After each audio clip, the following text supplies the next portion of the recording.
મેં diploma EC કરેલું છે અને હું એઝ સર્વિસ એન્જિનિયર કામ કરતો.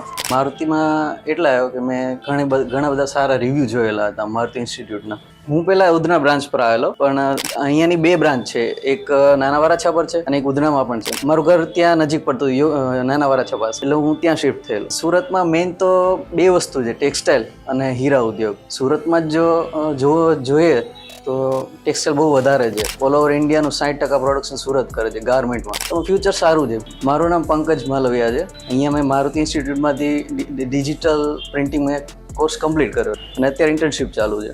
જ્યારે કોર્સ ચાલુ હોય છે ત્યારે તમને બધું શીખવામાં આવે છે, A to Z, જેટલી વસ્તુ માર્કેટમાં ચાલે છે. અને જ્યારે પૂરી થાય પછી તમે ઇન્ટર્નશિપમાં જાઓ છો, એનું કારણ એ છે કે માર્કેટમાં શું વસ્તુ ચાલે છે, તમે જે શીખો છો એમાંથી કેટલું કામમાં આવે છે, કઈ રીતે અપ્લાય કરવું, શું વર્ક ઓરિજિનલ શું વર્ક થાય છે, એ તમને ઇન્ટર્નશિપમાં શીખવામાં આવે છે.